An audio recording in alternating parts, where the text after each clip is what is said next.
Hey listeners, in today's episode we have Chris Chung, co-founder and CEO of Titan. Titan is a new meta DEX aggregator on Solana that just launched publicly and announced a $7 million seed round. Now, meta DEX aggregators bring together prices from DEX aggregators on Solana, places like Jupiter and DFlow, and they find the best price for the trader. Meta DEX aggregators are basically a bid to win the end user, which can be quite valuable. Titan also has a DEX aggregator of its own that plugs into the MetaDEX aggregator, and it says that its own price routes are the best in Solana 70% of the time.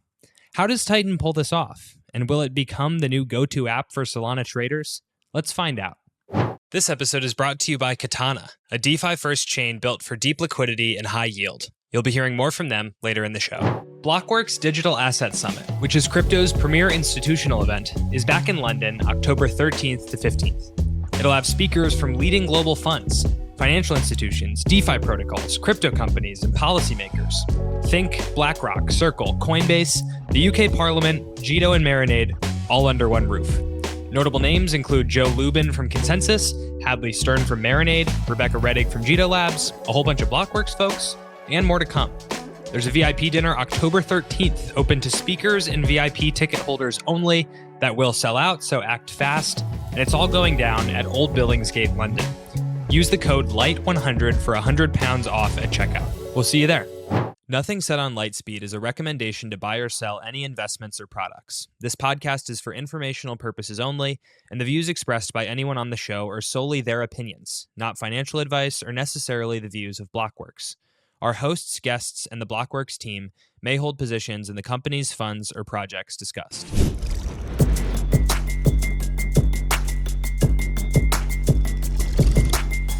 Hello and welcome back to another episode of Lightspeed. I'm your host, Jack Kubanek, joined today by Chris Chung, the CEO and co-founder of Titan, a meta DEX aggregator on Solana that just announced a $7 million fundraise, congratulations, and is also coming out of private beta on Solana. Chris, thanks for coming on the show. Thanks for having me. Really excited to be here. Yeah, this one's been a little bit in the making. You know, I interviewed you way back at what was that, DAS, Blockworks DAS, in great conference. But I spoke to you kind of. This was when you had just moved Titan into private beta, I think, and I was messing around with it. Doing some swaps, and it was kind of interesting to notice how often Titan was able to outperform, I guess, especially Jupiter being the big competitor DEX aggregator in Solana. So I'm excited. Full disclosure, at the time we're recording this, it is not yet live, but by the time you all are hearing it, it will be live out in the wild. And so I'm excited to kind of see how this thing performs. Competition is always good, and I think users will get better prices now that there's competition in this space. But Chris, I guess I don't want to assume that listeners know too much about Titan, since you guys are yet to go live and do a whole lot of publicizing what you're up to. So just explain to me, what is Titan, and how is it that I think the claim you make is 70 to 75% of the time you outperform other DEX aggregators. How is that the case? How are you able to do that? Yes, Titan is a Solana meta DEX aggregator, as you said. So if I were to imagine like different layers of the trading stack, DEX is set at the liquidity layer. Then there's DEX aggregators or routers that we call it, where it basically consolidates all the liquidity layer that exists in Solana, and it uses an algorithm to try and find the best route according to that. The meta DEX aggregator sits on top of that layer. So basically aggregates the routers. And this is purely because, different routers can have different algorithms. They may be customized for different, use cases. So what we really want to do is make sure the user gets the best price at all times. And we always route the user to the best router that gives you the best price. And that's really what a meta DEX aggregator is for. So for this, like Titan also has its own unique DEX aggregator in addition to the meta DEX aggregator product. This DEX aggregator, which we're calling Argos, has basically since private beta launched at the end of March, has outperformed every other router, including RFQ providers, around 70% of the time in live production on mainnet. So we were pretty optimistic about the results. It seems very good, and it seems like if traders do want that specific edge in getting extra outperformance as well as saving on any potential platform fees, then Titan's really the place to go. Okay, so at a very basic level, it's like if I have 100 USDC and I swap it into Solana, you know, the claim you're making is that most of the time Titan will get you more SOL than competitors, the biggest of which is Jupiter. I don't want to just say Jupiter. I know there's other aggregators on Solana, but um, say, you would outperform Jupiter 70 to 75% of the time. Um, okay, so there's your basic level understanding. A DEX aggregator, for those who are unfamiliar, I guess basically uses some type of routing algorithm to take a trade when you try to swap that USDC for SOL and figure out, what route basically between different DEXs and venues to move that trade to accomplish the best possible price, right? So I want to hear a little bit about your algorithm or at a basic level, like how is Titan uniquely approaching that problem of how to best route these trades to get the best price for users? Yeah, I think the best place to start is what most people in the ecosystem are doing right now, including on the EVM side. So basically, there's this set of algorithms called classical pathfinding algorithms. It's what most software engineers do learn in their education. Basically, how it works, if I were just to like put an analogy down, is if you have 100 guys and you try and find the end of a maze, you just send these 100 guys to find different paths. Every time they run a dead end, you just keep sending them back to try and find the end solution on that side.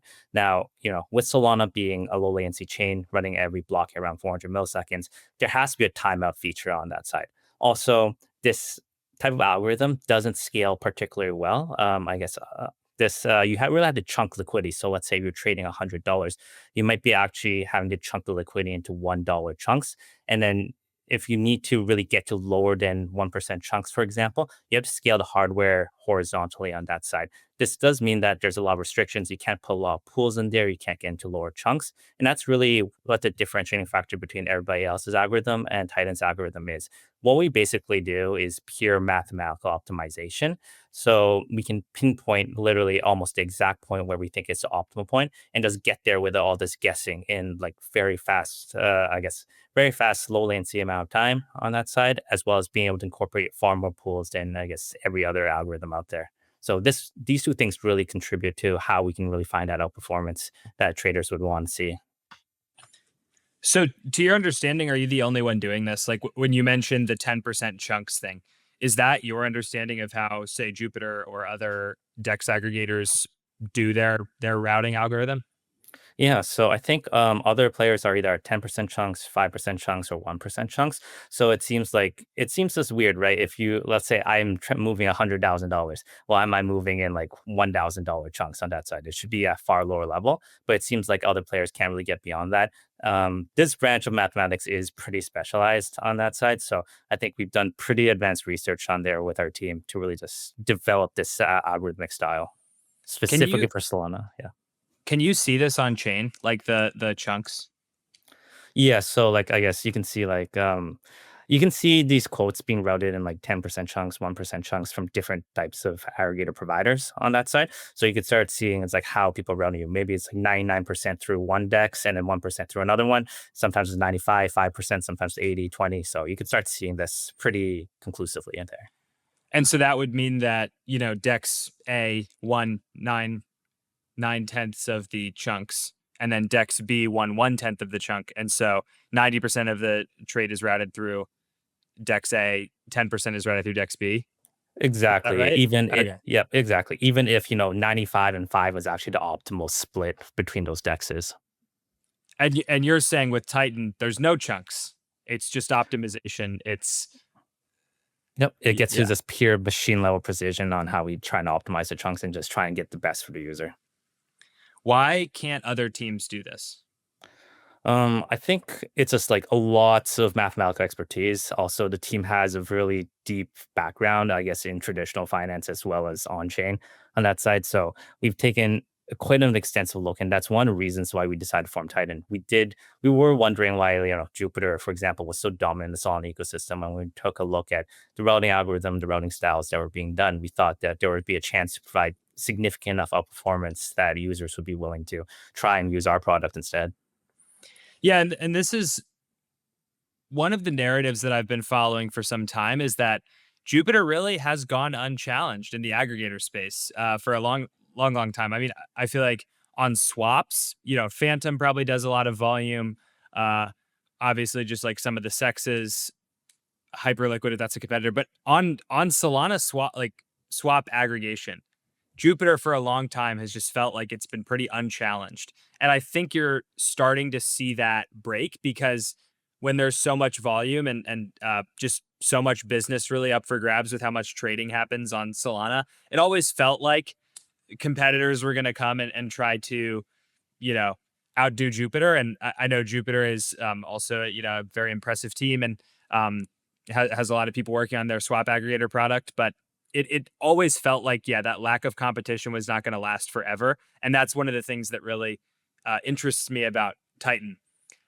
Chris, you mentioned, the thing that sets you guys apart is having this real deep finance, trading, mathematical background. What is that background? Where did you guys come from, and why'd you decide to start building on Solana?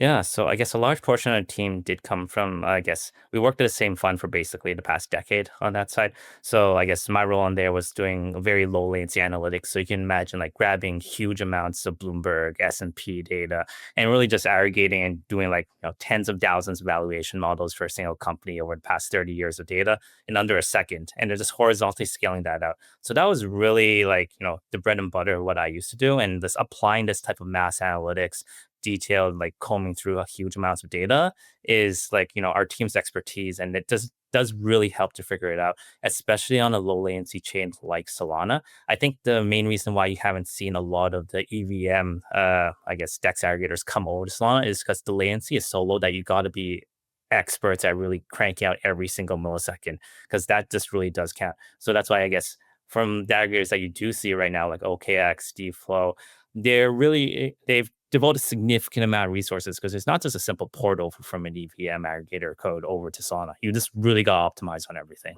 Katana is an L2 built for DeFi, and it's pioneering the ecosystem category of productive TVL, believing that chains should be graded on how efficiently assets are put to work in DeFi, rather than just total value locked.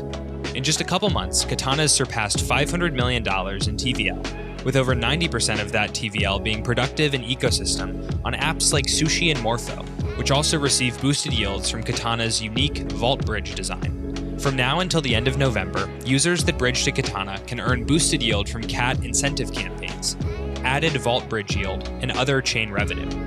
Major app launches will be coming down the pipeline in the next few months, with incentive campaigns for the Kensei Memecoin Launchpad and Perpstex partners for Katana. With the launch of Katana's chain-wide V tokenomics model, VCAT holders will be at the middle of the Katana flywheel, directing emissions and earning fees for their votes from partner protocols. Thanks, Katana, for making this episode possible. As always, investments in blockchain technology involve risk. Terms and conditions apply. Do your own research. Why launch something on Solana? Was it truly just that you felt like Jupiter, like you could do what Jupiter was doing better, and you felt like you could take market share? Yeah, I think there was just a massive opportunity. We really do think the future of finance is fully on chain, right? And just because we saw that Jupiter is a fantastic product, fantastic team, they have so much volume coming in. We thought we can come in and compete effectively on that side, and we thought it was a like once in a lifetime opportunity, just given our skill set where we were. It just seemed to be a right time, right place.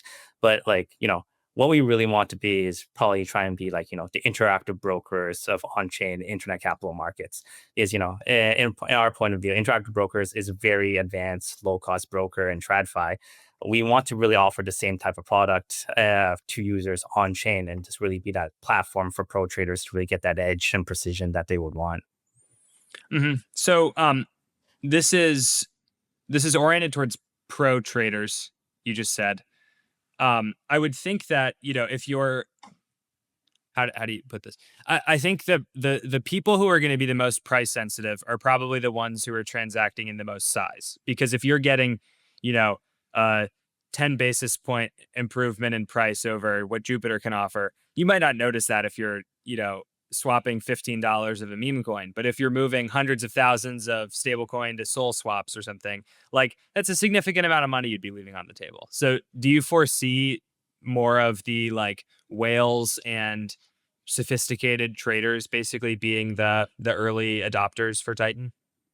Yeah, I definitely think so because our entire goal is to get users the best price. Even if we don't offer the best route, we'll route you through like another aggregator like DFlow, like OKX on that side, right? So that's the entire premise of the product over here. And even if you aren't moving in substantial volume, let's say you're moving like a couple $100, right? If you do that 100 times compounded and you save 10 basis points each time, that's like 10.5% of your portfolio right there. So that is significant for anybody right there, right? So I want to ask about the fees, because you mentioned, you want to be this kind of low cost venue for sophisticated and I guess unsophisticated traders. Uh, Obviously, Jupiter was no fee for a while, and then earlier this year, on some swaps on Jupiter, they started charging, I believe, 10 basis points. And that revenue is like going back to the Jupe token or whatever it is. Why make the decision to charge no fees, and how is that going to work out from a business perspective on like making Titan a successful business, especially now that it's venture backed? yeah, so I think the main thing that we see or we saw in the US equity markets, right, is that brokerages haven't charged commissions for a while. It's really spearheaded by Robinhood with their payment for order flow method. But we think there's a lot of ways that we can monetize beyond just charging base commission fees because I think there's enough, the future of this is big enough that we can find ways to monetize it. So, like if I take a look in the traditional space, like Schwab, Fidelity, they monetize off over offering, ETF, mutual fund products. Robinhood has the Robinhood Gold with the premium products as well as payment for order flow mechanisms. So those are all things that we're actively looking very deeply into in order to turn to monetization. But for now, right, we just don't foresee commissions as being the main driver, especially going into the future here, because like, as you said before, every basis points matters for that trader. For those who may be less familiar with how payment for order flow works and how Robinhood basically makes money with charging zero fees, can you explain what that is, and how that might apply to a Solana MetaDex aggregator context? Yeah, sure thing. So if I were to start, it's like if we think about the MetaDex aggregator as like the brokerage facing layer of the product, then Robinhood typically operates. They get an order from a trader. Let's say they want to buy 100 shares of Apple. They get quoted an NBVO price or your national best bid offer. Anybody willing to execute that trade has to match that price. If there is a price improvement, then Robinhood can sell that order flow over to somebody, let's say Citadel, and Citadel can pay a very small amount in order to get that order flow, which they know is most likely to be retail non-toxic order flow. And then they can, as long as they offer a price improvement over what was established as the best price on the lit exchanges, let's say NYSE or NASDAQ, then they can just execute that order flow on behalf, whether they want to keep it internally or whether they want to match it with other clients. It's up to them. But as long as you can offer price improvement and not, take advantage of the user because you're selling their order flow for some monetized gain, that's really how Robinhood makes money on that side. And I think that's how the majority of US brokerages make money these days. That makes sense. Alongside this, you're also, I think, announcing Titan Prime, which is a new product within the Titan suite. Explain a little bit about what that is. Yeah, so I guess Titan Prime mode is really a mode that users don't even have to think about executing. So we want to try and get as close to a real market order as possible, and we just think this is the first step. So users won't have to worry about slippage settings. They don't have to worry about what speed that they want to try and land a transaction at, with the transaction sending. We handle all of that for you. So we select the transaction propagation method in order to make sure it's MVV protected. We tip it, and we make sure we tip the correct amount in order to get a transaction landed fast but in a cost-effective manner. And we make sure that whichever token pair you're trading at, we're managing that slippage per that token pair's pricing parameters or trading parameters there in order to see that you execute it. So it's more of a one size fits all solution in order to get executed without having to play with all these inner Solana settings. Manual mode is still available for those users that do want to like tighten up their trade settings, how they will want to customize it. But this Prime mode that we believe can roll out is probably going to be used by the majority of users going forwards. So this would be like Jupiter Ultra, I guess they call it. It'll be very, very similar to Jupiter Ultra on that side. We're also offering like I guess an API mode for users coming out very, very soon for those platforms that are interested in trading on Titan's platform systematically there. Hmm. What do you see from? So you have this MetaDex aggregator where you get to see all of the DEX aggregators on Solana and how they perform.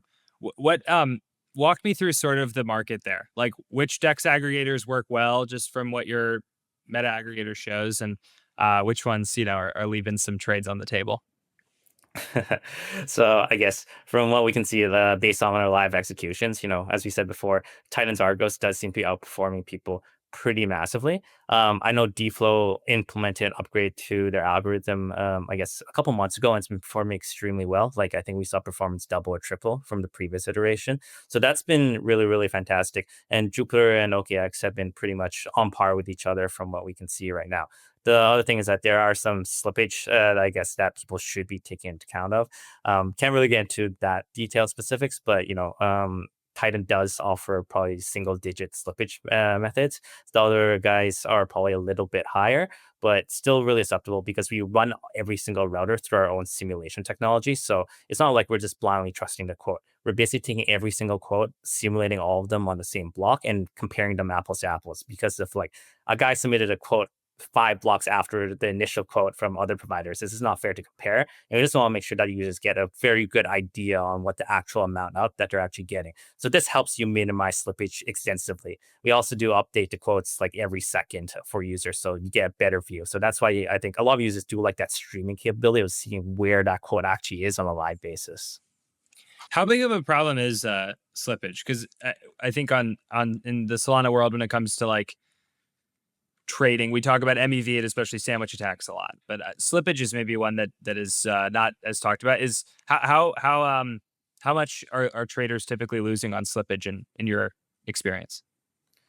Yeah, so I guess traders on Titan, are anywhere slip between to 1 basis points to like 4 to 5 basis points, depending on the router that's chosen. I guess a lot of that is because the majority of these trades are being routed through prop AMMs now. Because when you're doing a trade, regardless if it's a Sol USDC trade or like a meme coin trade on that side, you're most likely finding price improvement going through Sol, USDC, or USDT at that stage. So with the prop AMMs just coming in and providing that very, very tight liquidity and like deep liquidity at that, we're seeing like slippage getting condensed more and more as we keep going along in the market. Okay, so for these liquid pairs, it's really not that big of a consideration. It sounds like. Yeah, the liquid pairs is like very, very low slippage, like really acceptable slippage, especially with trading on chain. Yes, and then obviously with things like meme coins or stuff that's just not, doesn't have a lot of trading activity or deep liquidity, you would suffer more slippage. But anyone who's traded these things would already know that, I think. Yeah, we just try and give you the most updated view as possible, so you have the as well as the best chances to land as quickly as possible once you decide to execute. I want to ask how you're thinking about like BD and go to market. Um, Obviously, in the Solana world right now, Jupiter has an incredibly powerful brand, a sticky user base of people who use it for a big suite of products that Jupiter offers at this point in time. Obviously, you know, maybe Titan is going to come out and show people that it outperforms what Jupiter can do most of the time. But it strikes me that that does not necessarily mean that people will actually switch over where they do their trading, or most people. So how are you thinking about how to actually, draw users to a MetaDex aggregator on Solana? Yeah, so I think the main thing is that we're working very closely with platforms to try and get our API as well as distribution out to as many people as possible. I think we are moving towards better tech, which means better, I guess, prices for users, right? Because I think the prevalent method in Solana or in crypto right now is using a REST call in order to get your prices, which does mean that the user does suffer more latency. One of the advantages that I think users really do like from our platform is that streaming capability that really provides both platforms as well as users the most updated price, so that you can really visualize what's happening. It's like checking your the amount of quotes on the bid ask spread on, like, let's say Apple, for example, or like Sol USDC on Binance. Just getting that view on where the market is, as well as like what's being quoted fully transparently. I think that's really one of our targets there, and I think a lot of partners, as well as like other projects on Solana, do really appreciate that visibility, as well as that increased speed from just working on the streaming basis. So that's really a strategy, and then just really pushing heavily on the price improvements that user would get on trading on Titan. How do those partnerships work? Is it like, you know, hey, I'm uh can't think of a good example here, but like website where you may go trade like on Solana, you integrate Titan's APIs, and so like those trades route through Titan as opposed to other aggregators, and like that therefore Jupiter can't do business with that platform. Like, is that how these kinds of things work? So it's more of like, you get in touch with platforms, like particular platforms that are really price sensitive. So even like platforms you think have user bases that are not that price sensitive, these platforms actually are, because if you get them a better price if you just get them a better price, then they get a larger commission rate, right? If I use Axiom, for example, or Phantom, right? If you actually get higher, their commission rate on their take rate is going to be higher as well. So there's two things that concern them. Can I get a better price, and can I execute this better? So if I can get you lower slippage at a better price, then these platforms just make money, and then it's a win-win for everybody, because that means volume flowing through our system, and they can get charged higher revenue from their users. What other things can like happen through these integrations in like a business point of view? Yeah, so I guess we've had a lot of people come up to us to talk about custom integrations, like specifically with their pools, a lot of mint and redeem stuff. There's a lot of things that we are working with I guess, partner projects to really offer custom solutions, whether it's custom swap endpoints for them in order to match what their exact needs are, or just liquidity flowing through their pools. Is, I guess, we're pretty active in adding a lot of new dexes, a lot of new integrations in that typically traditionally wouldn't be considered because of a lack of liquidity. But we think, like, if we can help out the ecosystem in general, as well as put in a couple very interesting integrations that we have lined up, then it just helps everybody in the long term. Mm-hmm. And do you foresee Titan long term taking the sort of Jupiter route, no pun intended, in building out a perps business and building out all these they have a meme coin launch pad, and they've made 1 million acquisitions. Like, do you think that building kind of a DeFi super app is on the roadmap for Titan if the aggregator really works, or do you think you guys will stay narrowly focused on this kind of one core product? Yeah, so I guess just taking a look, just based on experiences, right? We think that there's a lot of room to really go at building the future of like financial rails, specifically when the spot market. So to us, Jupiter's done a great job at being like the super app, or trying to go for the super app, this type of WeChat type of method in Solana DeFi. But we just want to focus, because we think that there's a lot of room for improvement within the entire stack of Solana DeFi order origination and order flow on that side. So I think for the time being, we're going to stick purely within the spot market and just work with projects, to integrate everything within Solana. What are the improvements left to be made in the spot market? Like, is it just tighter spreads, or like, how do you see things being able to improve from here? Yeah, I think it's tighter spreads, working with a lot more partners to bring on more prop AMM liquidity on that side, because I think that's probably one of the most interesting developments in the ecosystem. I know, like, we've been saying that prop AMMs have really been focusing on the sole USDC side of things, but we've been seeing them tentatively exploring, scoping out the other assets, so other large market cap assets on that side. So there's a lot of room for this to go, and we just want to be there to really support that fully. Katana is an L2 built for DeFi, and it's pioneering the ecosystem category of productive TVL, believing that chains should be graded on how efficiently assets are put to work in DeFi, rather than just total value locked. In just a couple months, Katana has surpassed $500 million in TVL, with over 90% of that TVL being productive in ecosystem on apps like Sushi and Morpho, which also receive boosted yields from Katana's unique Vault Bridge design. From now until the end of November, users that bridge to Katana can earn boosted yield from CAT incentive campaigns, added Vault Bridge yield, and other chain revenue. Major app launches will be coming down the pipeline in the next few months, with incentive campaigns for the Kensei Memecoin Launchpad and PerpsDex partners for Katana. With the launch of Katana's chain-wide V tokenomics model, VCAT holders will be at the middle of the Katana flywheel, directing emissions and earning fees for their votes from partner protocols. Thanks, Katana, for making this episode possible. As always, investments in blockchain technology involve risk. Terms and conditions apply. Do your own research. Let's talk prop AMMs for a second. I think, Chris, you were one of the first people to publicly talk about prop AMMs. That might be totally wrong, but I remember you spoke at the Istanbul Crossroads Yeah. Solana conference, and you mentioned prop AMMs, and I think Dan from Blockworks maybe saw that, and Blockworks got really interested in this trend as well. For those who have not followed as much, prop AMMs, basically, certain more sophisticated Solana teams have developed, I guess, proprietary AMMs where they're these kind of closed source trading strategies where they're able to, it's basically a DEX that's able to accomplish really tight spreads, really good prices relative to what existed before, a year and a half, 2 years ago. And at this point, like, especially for more liquid pairs, so like USDC for USDT or Sol stablecoin swaps, most of those trades are routed through prop AMMs. And actually, Jupiter was like integrated SolFi, I think, and a ton of Jupiter volume began going through SolFi, which is one of the early prop AMMs that's run by Ellipsis Labs. Hopefully that wasn't too sloppy of of an overview of prop AMMs, but yeah, what are you seeing on the prop AMM front? Just being someone who's like really close to this stuff, how is that all changing over time, and where does it stand today? Yeah, because I think with prop MMs, it started off with a couple players, SoFi, ZeroFi, Olbrick. They were really the OGs when they first got started getting traction at the end of September last year.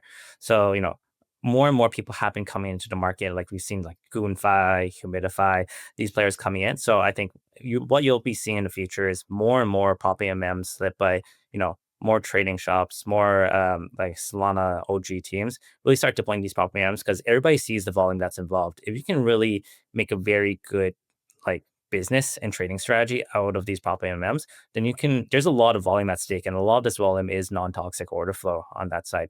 I think the other interesting part here is that there are more pairs that are able to be quoted. Like I think this entire space is extremely new. Everybody starts off with Sol, USDC, USDT, but we can start getting into pairs like Bonk, Jupe tokens, WIF tokens. Those assets could really sustain this level of prop MM. I think people are experimenting now. It's like how do these mainly how these assets are mainly traded on chain? How do they react to the prop AMM model? And like what type of spreads or trading strategies have to be applied in order to successfully run a prop AMM for this? And time will only tell at what level market cap or what level FDV a token can be before prop AMM will stop, onboarding them in its inventory.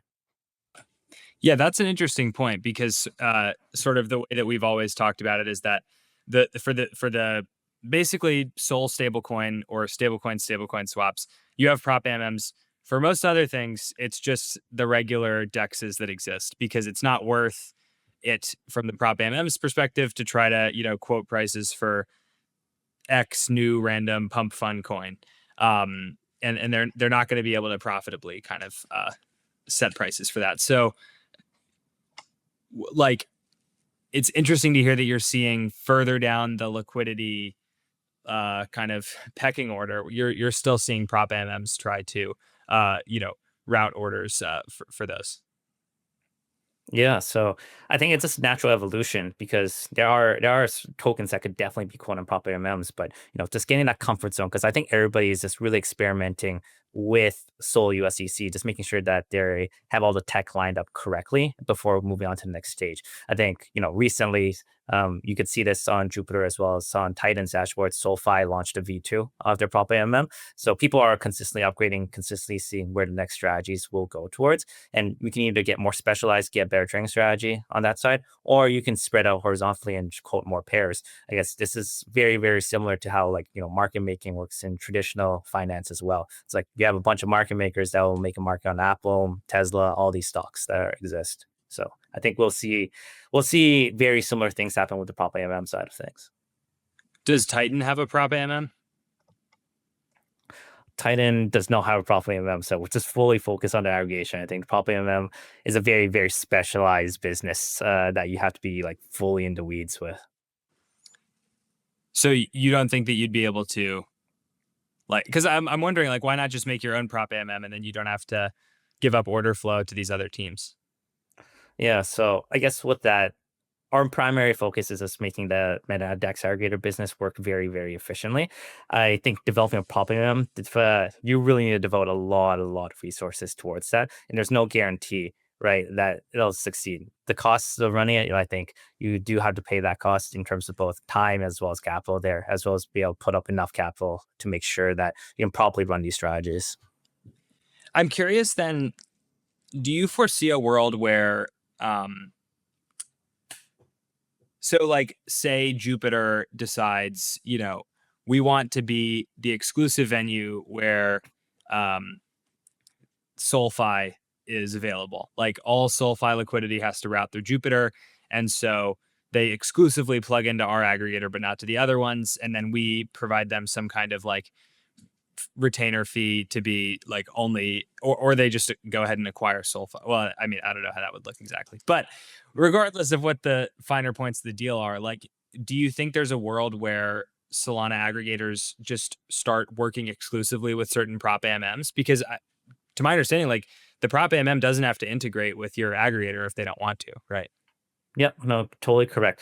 I think that would have definitely been something that would have been extremely dangerous when pop events first started, especially January, February, March, where SoFi, ZeroFi, Obrick, they're really doing the majority of volume. But with it, I think there's enough players out there these days that even if you're missing one or two of these pop AMMs, you can still provide very, very good quotes on that side. I think right now there's enough prop AMMs in the business side that if you're missing one, you won't really be impacted if your router is good enough in order to find the routes. So that's what we're saying. I guess like an analogy here would probably be like if you're at, before an F1 car, if you had the best car, you probably won. But in the current space right now, everybody's car is kind of equal, and it's really just dependent on how good your router is in connecting with enough, like a minimum threshold prop AMMs to find the best liquidity.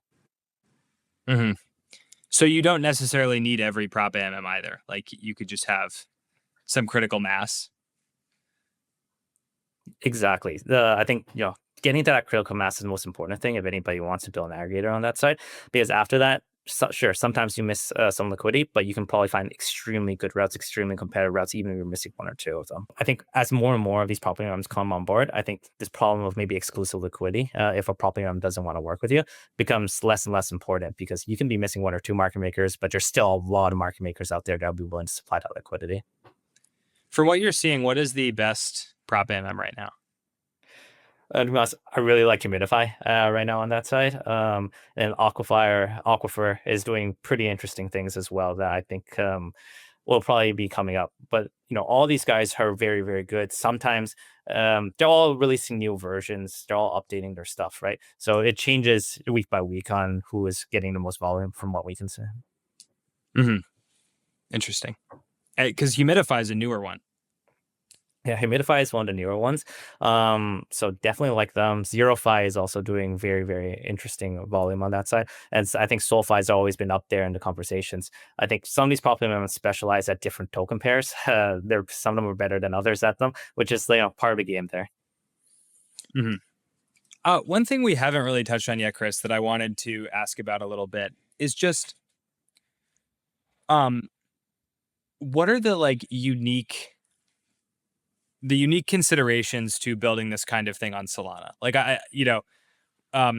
we talk about how we talk about the competition with Jupiter and how, you kind of want to see more competition in the Solana aggregator space. And well, Jupiter has these certain shortcomings and you can overcome them, but it's also like extremely, extremely complex and hard when Solana creates as much, order flow all the time as it does. And so I just want to understand, how is building this kind of thing on Solana uniquely hard compared to say if you wanted to build an aggregator on, for I don't know, to get on base or something.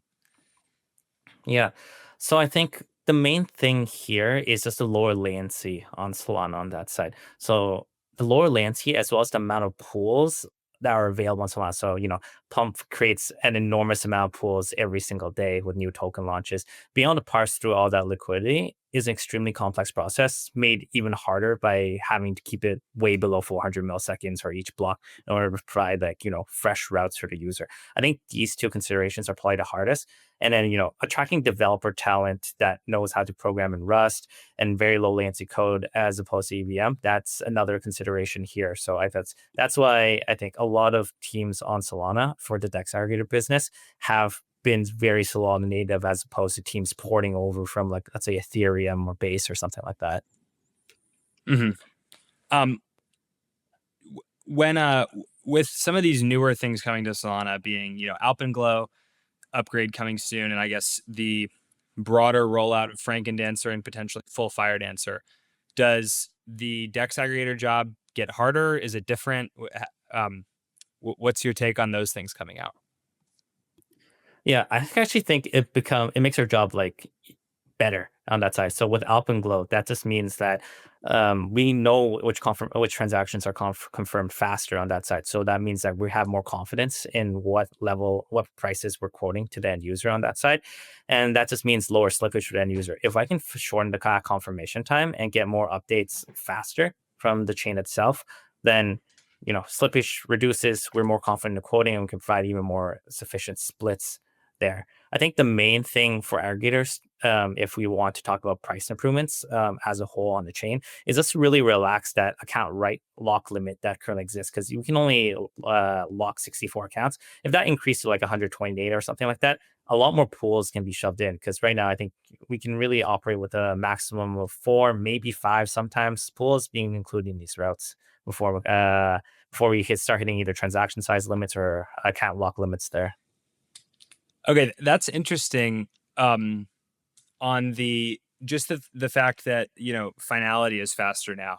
I I don't know if I've like gotten as clear of like okay, this actually reduces slippage for users, like downstream effect of why that piece of Alpenglow is important, because you had some kind of version of pre-confirmations on Solana already and people made do with it. But it sounds like this actually will, um, in reality, increase improve the prices that users are able to get when they swap on these aggregators, because the finality is so much quicker. Yep, exactly. It's just, more confidence in what in the actual quote that's provided, or the route that's provided, that we are serving the best on there. Mm-hmm. Um,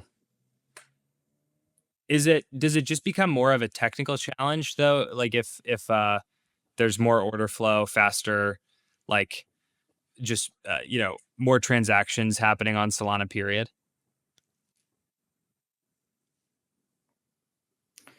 Yeah, so I think with the DEX aggregator business, we have to host a lot, the algorithmic logic off chain. So in order to account for more traffic, more requests being made, then we just had to scale out the number of servers that we have. So wherever we see that traffic, whether it's coming from North America, Europe, Asia, we just gotta make sure that we're located as close to the end users as possible on that side. I know, almost everybody is located in Amsterdam or Frankfurt on that side with their validators. So that's a very important nexus, and that's where a lot of trading shops are. But price discovery really happens in Tokyo with the Binance servers. So there's this like cross connect on that side. But this does mean, like, if there's more order flow coming in, you just need more servers, deploy more infrastructure. Mm-hmm. Pitch me on like a bigger vision for Titan. So we've so far talked about a pretty limited kind of, here's what the Titan MetaDex aggregator can do. It can get you a better price for your swaps on Solana. But there's also this kind of broader Solana vision of internet capital markets, where anyone anywhere with an internet connection can get access to these global capital markets and all different types of asset classes and things like that. And so how does having slightly more efficient swap prices actually like potentially downstream benefit the internet capital markets vision? Yeah. I think we're just at the starting stages of it, right? Because if I were to take a look at the different businesses, right, the MetaDex aggregator operates more like the brokerage layer in terms of interacting with the consumer, finding the best price. But the DEX aggregator actually acts more on like the exchange layer, like in order to provide best quotes. So something like NYSE or NASDAQ, because basically what the routers are providing you is basically top of the book quotes, right, on that side. So I think it's this vision of like where do brokerages and exchange layers, how can we fit them in effectively on chain and just bring everything to internet capital markets? Like I think we're saying like our ultimate vision is starting to become like the interactive brokers for internet capital markets. There's a lot of things that can be done on the brokerage side to really enhance the performance. Right now, I think most people just swap. Normally, you click the swap button, you execute it after you choose the route. I think we could do better than that, like turn everything into a real market order. You execute a route is found for you that's best and just executes like that. So you have to think about what route is processed through. I also think like a lot of products, like, more specialized order types like limit orders, DCA, and even more advanced order types that I think a lot of traders would appreciate have still yet to be added onto that side, as well as a lot of, like, let's say ETF products, vol products. I think all of that can be added on the brokerage layer. I think on the exchange layer, I think that's particularly interesting because once you can start defining what the best price is on, let's say your DEX aggregator or the equivalent of an exchange, then you start getting more and more regulators comfortable with like what is the best price on DeFi. Because I think right now for a lot of these regulators, they're still confused if you're trading on DeFi. It's like how do you just ensure that the consumer got the best price, right? And I think the DEX aggregator makes a very compelling argument that we search through a bunch of different DEXs, and this is legitimately the best price that we can find. And now if you have more of these quotes or more of these aggregators providing different quotes, you start getting a better view on like what is the best price that can be offered on Solana, on chain for this asset, and regulators can start getting more and more comfortable with allowing like registered securities to be on chain, as long as they're certain that like a user is not getting screwed over. Interesting. What is the path for registered securities to begin trading on Titan? Because to use the Jupiter example, you can trade X stocks, which are these like tokenized equities, on Jupiter right now. I think if you want to, I think there's, this week in New York has been the RWA summit, which had a really good lunch, but also had just a lot of people from like a really a variety of different industries interested in tokenizing stuff. And I just found that really interesting and like kind of obscure asset classes you haven't heard of. And so let's say that like NASDAQ starts tokenizing more and more stocks, and people who work in these obscure financing jobs begin like tokenizing the like their fund and things like this. What is the pathway to get all of that actually trading on Titan? Yeah, so I guess on Titan right now, you could trade X stocks. You can also trade Remora stocks, which is also very similar to X stocks on that side. There's some, I guess, differences done on the back end side of things, but very, very similar. But definitely, I guess, not recommended for US traders on that side. At least X stocks isn't there. I think the pathway forward for more tokenized stocks, because I think we saw Galaxy make I think we saw Galaxy make the announcement with Superstate on that side with their equity, right? I think you just have to get the SEC or the regulators more comfortable with stocks being on chain and being able to be distributed on that side. So as long as you have regulatory approval, I think the tokenization of stocks and the trading of it flows very effectively because you could put the liquidity in a DEX, you could put in a prop AMM that you make yourself, and then you could start trading that asset as a market maker. And all you have to do is get connected with an aggregator like ourselves, like Jupiter on that side, and then it's just liquidity that's just available for people to take. So I think it's more on just the regulatory hurdle and just getting people comfortable. So I think it's a lot of like education on like how can we really make sure that the user is getting the best price available.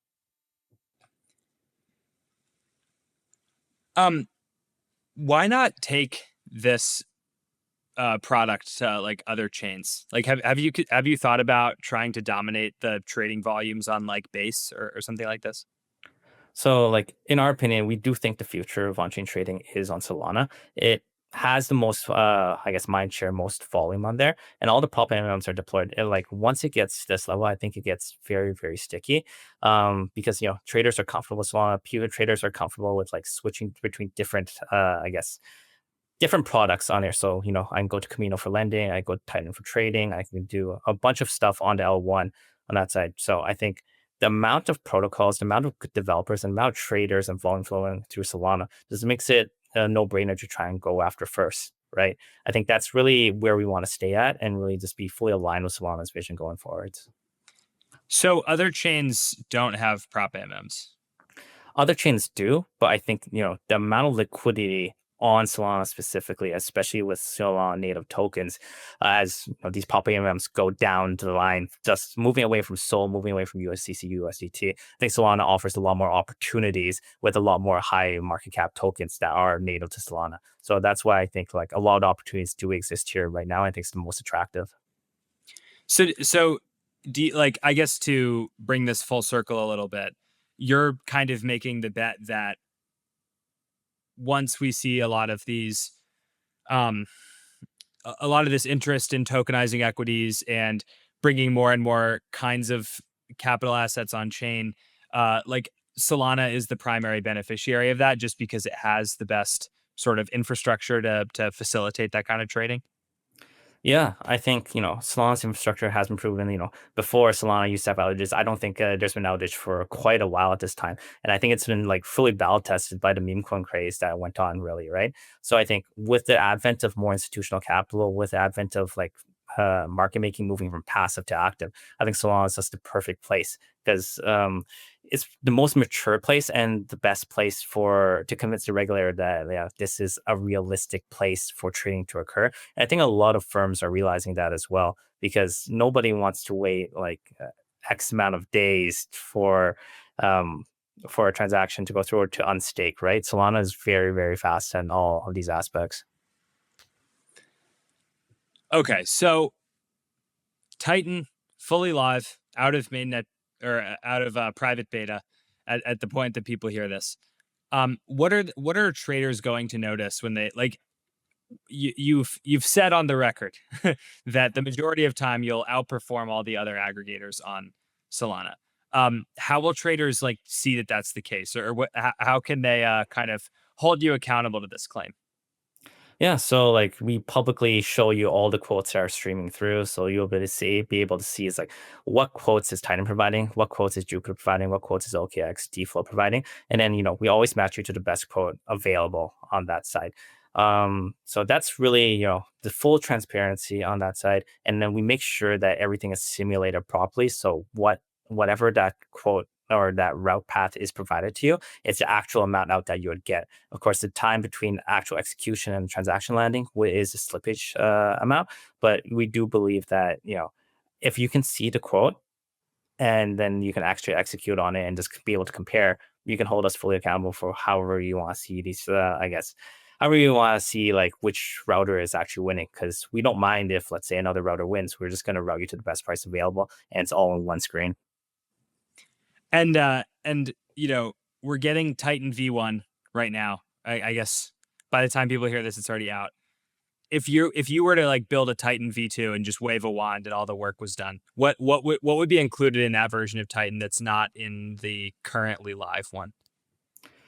Yeah, so I guess what I would really want is add in like a significant amount of new order types for people to try out, right? So, we have our limit orders coming soon, but I think, stuff like DCA orders, more types of orders that we want to put in, that's probably ideal. And then more analytics, a lot more tracking tools that really help, users keep track and make investment decisions on that point. So, like a full on trading terminal on that side, but really customized for Solana as well. So be able to see like every router being able to give you the best price.